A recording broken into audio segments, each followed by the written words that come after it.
Hey guys, so today's topic is properties of gases, and we'll be explaining the basic characteristics of gases, how gases are compressed, and how they diffuse, and also we'll be touching upon the 4 different variables that gases are measured with. Now, we do have a few objectives to keep in mind. The first one is to understand key characteristics associated with all gases.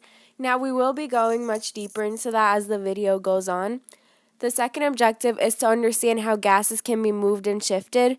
This is referring to how they are compressible and how they diffuse. Lastly, we want you to understand the 4 variables gases are measured with and to master the conversions with those 4 variables. And we will have practice problems towards the end in order for you to master the conversions. Now, the first thing we'll be focusing on are the characteristics true of all gases. And an important thing to note is that kinetic energy is basically the energy that a body possesses due to being in motion. The first bullet says that gases are made up of particles with no defined volume, but rather with a defined mass. Now, this means that their volume is extremely small compared to the distance between themselves and other molecules. The second bullet states that gas particles undergo no intermolecular attractions nor repulsions. So this implies that the particles have no potential energy, so therefore their total energy is simply equal to their kinetic energies. The third bullet is that gas particles are in continuous random motion, and that's self-explanatory. The last bullet is that collisions between gas particles are completely elastic. So this means that there is no net loss or gain of kinetic energy when particles collide. So basically this means that it doesn't change over time. Gases diffuse when gas particles move from an area of high concentration to an area of low concentration. Once the particles are in an area of low concentration, they spread out eventually to fill up the space. Gas particles tend to undergo diffusion because they have kinetic energy. Diffusion is faster at higher temperature because gas molecules have a greater kinetic energy. So another trait that gases have is that they're compressible, and they're compressible because they're less dense than other states of matter, which are solids and liquids, and they also have fewer atoms and molecules per unit of volume. So because of this, there's more space in between the molecules, and therefore it's easier to compress the gas into a smaller space. And on the right, you see a comparison between the states of matter and how packed the molecules are. And in the gases box, you see how much space there is between the molecules and atoms. So that's what makes it easier to compress into a smaller space. When measuring gases, gases are represented in 2 ways. In moles, they are represented as MOL, and in grams, it is expressed as G or GM. When it comes to gases, temperature is always expressed in Celsius, which is represented with a capital letter C. However, when you're converting to degrees Kelvin, which is a capital K, use the formula K equals C plus 273.15. Whenever you're converting to degrees Celsius from Fahrenheit, you use the equation that's shown below. In the units of pressure, there are 3 different kinds of units: kPa, atm, and mmHg. kPa, which is expressed as Pascal PA or kilopascal kPa, is a unit of pressure that is used globally, replacing pounds per square inch PSI unit. However, some countries still use the imperial system, such as the United States. ATM is expressed as atomic pressure, and mmHg is expressed as millimeters of mercury or pressure. Atmospheric pressure is a force per unit exerted by an atmospheric column. So this means the entire body of air above a specified area. It is expressed in millimeters of mercury, pounds per square inch, dynes per square centimeter, millibar, standard atmospheres, or kilopascals. In all 3 units of pressure, ATM, mmHg, and kPa is a standard condition of pressure. For ATM, there is 1 ATM. For mmHg, there is 760 mmHg.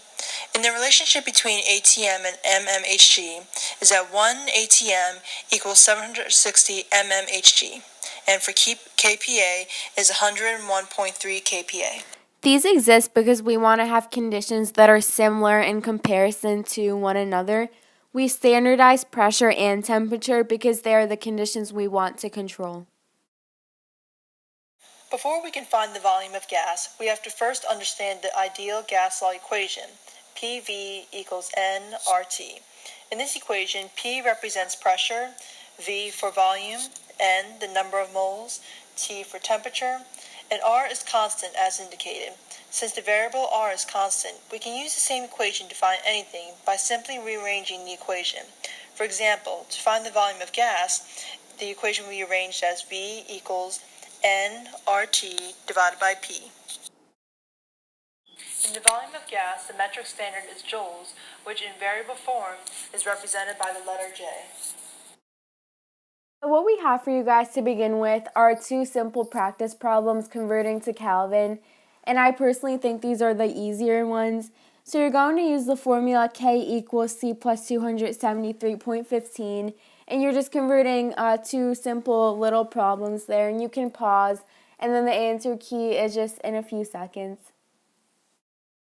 For the first one, you could have simply just put in 27.8 into the C in the formula, and you should have gotten 300.95, and that's your final answer. And for the second one, once again, you could have just plugged in 123.5 into the C, and then added the 2, and then your final answer should have been 396.65, and that's it. This next set of practice problems is a little bit more difficult because of the formula, but it's still not that bad. So you're going to use the formula C equals 5/9 times F minus 32, and you're simply converting 47 degrees Fahrenheit and 97.4 degrees Fahrenheit to Celsius. Once again, the answer key will be in a few seconds, so you can pause the screen and you can do the problems on your own. So once again, what you should have done was taken the number and plugged it into the F of the formula or equation. The first thing you should do is just take care of the parentheses and subtract the numbers. It'll just make it a lot easier. Now I recommend using a calculator for this one because you have a fraction and it's kind of hard to do the math in your head. So after that, you have the number in the parentheses and you just multiply it by 5/9. And for the first one, you should have gotten 8.3 repeated, and that's your final answer. You do the same thing for the second one, but instead of 47, you use 97.4. Once again, you subtract the number in the parentheses, you pull out a calculator, and your final answer should be 36.3 repeated, and that's all for converting to Celsius. Now that we know how to use the ideal gas law equation to find the volume of gas, we are going to do some practice to get a better hang of it. In this problem, we are asked to find a volume when 6 moles of a gas is occupied at 24 degrees Celsius. Now, before we can do anything, we first have to isolate the V in the equation above. So what we would do is we would divide P on both sides to get V alone. Then we plug in the numbers. So the equation will now say V equals 6 moles multiplied by 0.08206 ATM liters divided by mole K multiplied by 297.15 Kelvin divided by 1 ATM. And again, when you're trying to find the volume of gas, we have to convert the temperature to Kelvin. Once we have done that, we cross out each pair of variables, and in the end, we should end up with liters. So the equation should now read 6 times 0.08206 times 297.45 liters. And once you multiply them all together, your total answer should be 146.5 liters.